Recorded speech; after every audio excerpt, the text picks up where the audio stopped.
And wouldn't you know it, that I was turning the computer towards so that you could see Frozen. I accidentally pushed the stop button on the recording, and so this recording will have a part A and a part B.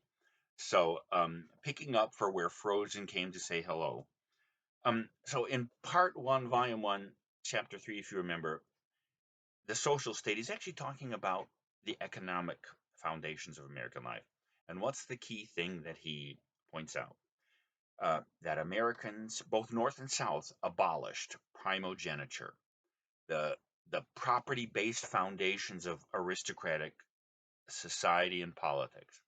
Primogeniture means that the firstborn son inherits the title and the property, and therefore uh, um, that's what preserves the patriarchal, because the older son replaces the father as the focus of family life and the ownership of the estate and title.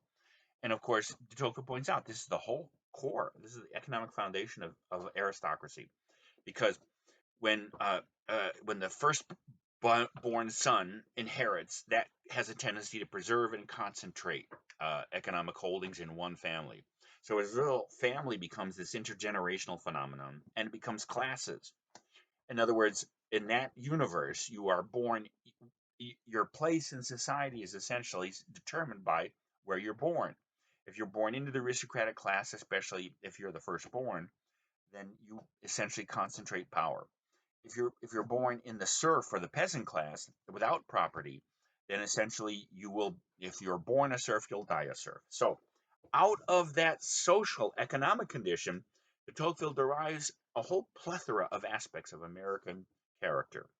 And one of them is this, or I should say, many of the intellectual habits that he's discussing in Volume 2, Part 1 are superficiality, our practicality, our methodality. Not just because we live in a regime influenced by modern political thought, as we saw with Cropsey, etc.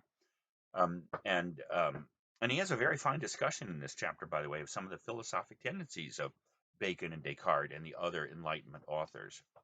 Um, but uh, the mental and intellectual habits of Americans derive from this interesting abolition of primogeniture. Why? Because if you divide estates up, that means property no longer remains concentrated in a particular class or individual or family. As a result, family contracts to the nuclear family, it becomes impermanent. People lose that attachment to land and family that that dominates in an aristocracy. And moreover, you abolish the property and economic basis of permanent classes. That means that once the estates are broken up, that property becomes fluid, and people sell property, and the younger siblings can inherit, and estates get dispersed and then reestablished and dispersed. And this actually becomes the basis of really a capitalistic and free market economy. And as a result, there's a kind of a temporariness to ownership in a democracy. Even if there's still rich and poor, there aren't permanent classes. And you have to remember, the richest man or one of the richest men, or by the way, richest women, Bill Gates and Oprah Winfrey, um, or the guy Jeff Bezos, the guy that runs Am. These people weren't born wealthy. Bill Gates was born into a middle class family, and not particularly upper middle class. Oprah Winfrey wasn't born wealthy. She came from a poor family. And yet these are some of the richest people. So the point is, it's not that there aren't inequalities of wealth. More about that when we turn to the passion for equality. Rather, it's that wealth is fluid. And here's what that means in terms of a person's economic position. And this, by the way, if I may also remind you, leads to his discussion of the American middle class in Volume 1, Part 2, Chapter 5, when he has that remarkable class analysis of the rich, the middle class, and the poor. What America has done is created the property poor, where in aristocratic and prior societies, like in India or China, where the vast majority of human beings were peasants, where they only had a tiny bit of property or no property, and therefore faced lifelong poverty. Once property becomes fluid, then here's the big point: you aren't stuck where you're born, and that means you can change your position in life. And that means what do most Americans do? They spend their efforts trying to acquire more and avoid losing what they have. You create the instincts of the middle class, the comfortable poor, who have enough property so that they're generally not socialists or Marxists because they have the experience of property and they have some comfort, some of the comforts of middle class life. But but as you're going to see, it means also that people are constantly rising and falling, which means, by the way, there's a core insecurity in American middle class consciousness, which we will see is one of the things that will lead to centralization eventually and to the socialist welfare state. More about that later. But in this case, here's the point. If you're born into a world in which your efforts can't change your place, you accept a kind of a passivity or passiveness or even pessimism about your about the world, about human life. But if you're born into a society where you can actually change your place, you can move up or down, you will spend your life changing your life. And that means, and that leads directly to the intellectual and mental habits that de Tocqueville is describing in this first chapter. Um, and and so, in some ways, Americans will do anything that they perceive. They will learn. They will study hard if they think it will help them in their advancement upwards. In other words, that's all the other qualities that he sees in the American mind are superficiality. We don't want to pay too much attention to deep subjects because, after all, there's a practical limit to that. Now, people will learn the sciences in America, and and in some ways, it's the mathematical and scientific disciplines that have maintained their intellectual rigor with Americans for obvious reasons. Um, the most American thing you could become is an engineer. Uh, um, and people will work hard for that. But again, the superficiality, the optimism, etc., those all essentially derive, I think, from this economic analysis that Tocqueville lays out in Volume 1. Now, to finish off the rest of the characteristics of American life, he's going to actually say something, and the next 2 points um, that I want to make about uh, the the dogmatic, generalized, and and and both independently minded, but also dependent upon public opinion and the majority. De Tocqueville has got something in this remarkable analysis that as you're going to see, we'll pull back into our analysis of the power of the majority over American thought, um, and and and especially in chapters 2 through 5 of this part of Volume 2. Tocqueville is going to apparently say contradictory things, but if I may preface them with this discussion, they are ironically there are different tendencies, but they are linked, and it turns out that they're not quite as contradictory as one might think. And in particular, what Tocqueville is going to point out is that Americans like to think through things themselves because all authorities in a democratic age, like the church or the aristocratic class or great individuals, they lose their authority because each individual is thrown back on his own resources. This is kind of connected with what I was saying earlier about the changeability of the social and economic position of Americans. Um, but but but because everyone, essentially all the authorities that formed the stable universe in aristocratic and religious times, those kind of fade, and therefore everyone's kind of thrown back on their own resources. Yet, it turns out that thinking things through yourself for the democratic citizen actually renders you remarkably dependent on the majority and on public opinion. Now, you might think that doesn't make sense. If people are thinking things out for themselves, why would they end up being more dependent upon public opinion? And in a way, it may help you to remind yourself of what it was like when you were an adolescent. Now, I'm 68 years old and I'm still an adolescent, so I understand this fully. But here's what I mean by this. Adolescents live in a kind of a contradictory mental and emotional universe. On the one hand, teenagers want to be themselves. They don't want to be like anybody else.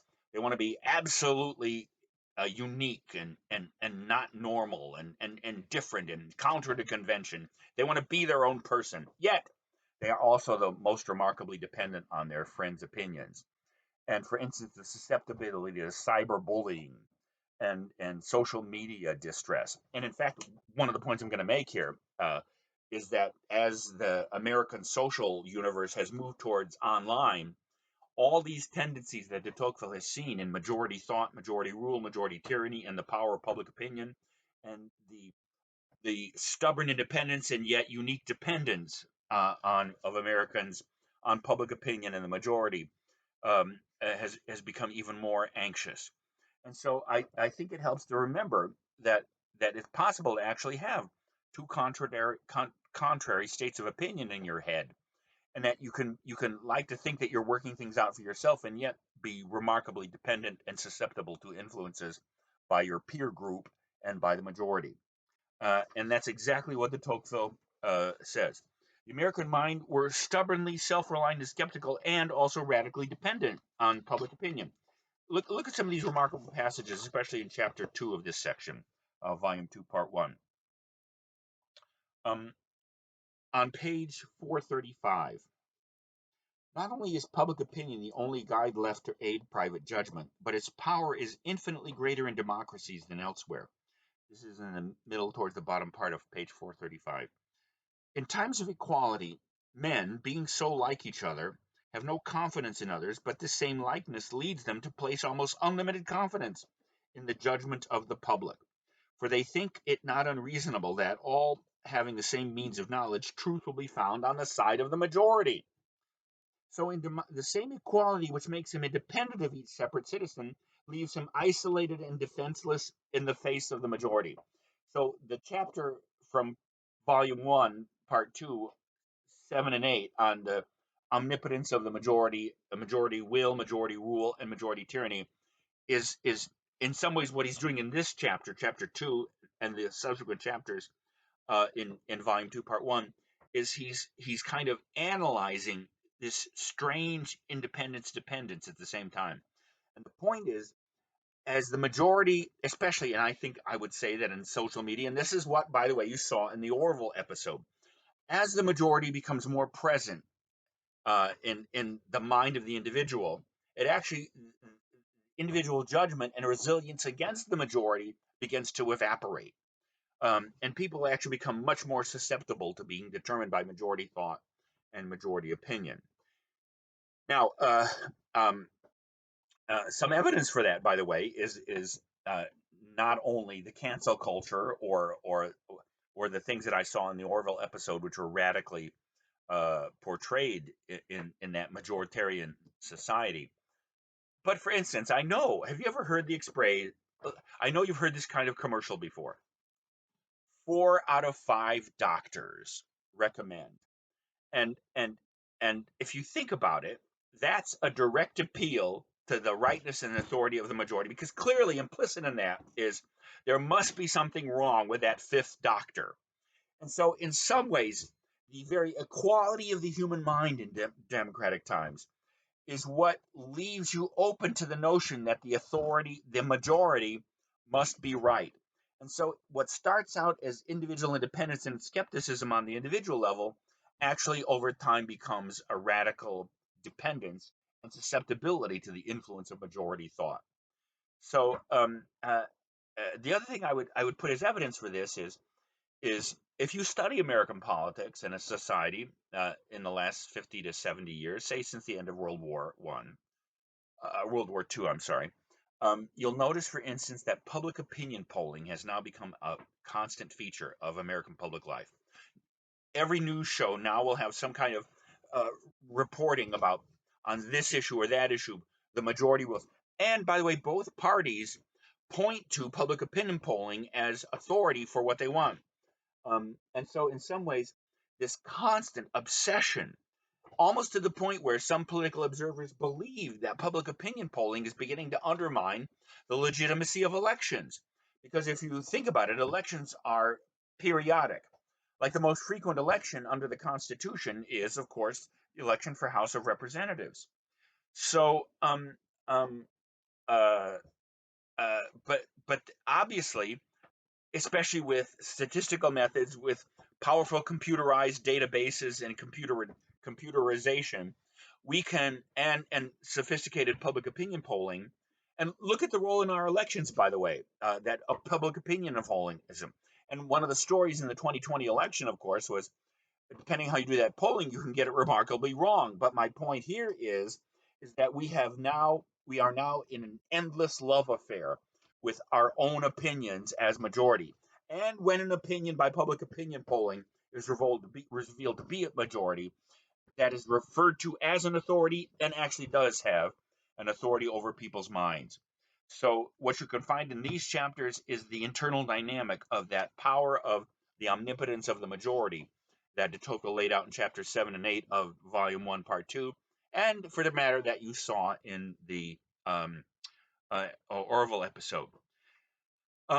So, let me finish up with Volume 1, and we'll finish this module or this lecture segment. Um, because human beings become more like each other, and because human beings believe in equality, they have a general tendency to see a kind of an optimistic ability to change and improve human nature.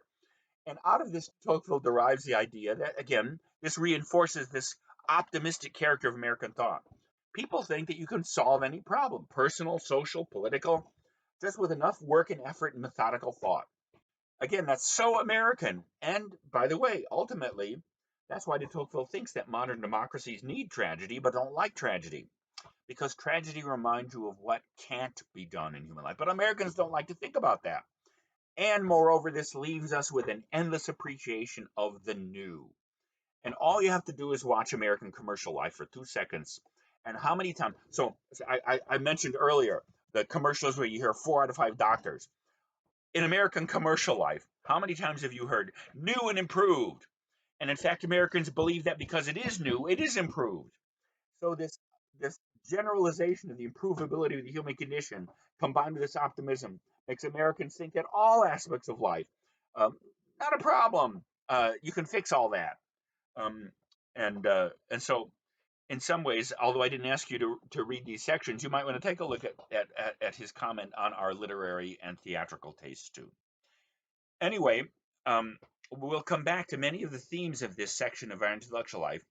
Well, when in the second module and the third module, we examine the love of equality, individualism, the tendency to centralization. All things are linked and founded upon, in some ways, the mental habits and intellectual life of Americans that he details in this chapter, and these chapters of Volume 2, Part 1. So, again, what I've tried to do in this lecture is suggest to you what he sees, why he sees it, how that's linked with elements of his analysis in Volume 1, and how it points forward to certain aspects of his analysis in the rest of the book. Now, again, in the second module, we'll look at how he pulls this together into his predictions, but that also, when we come back to the question of race in the third module for this week, that's where I want to bring in the Orville stuff and also the Storing's essay on Booker T. Washington, and connect it with the question of race and as you'll see, Booker T. Washington's take on things like systemic racism and white supremacy.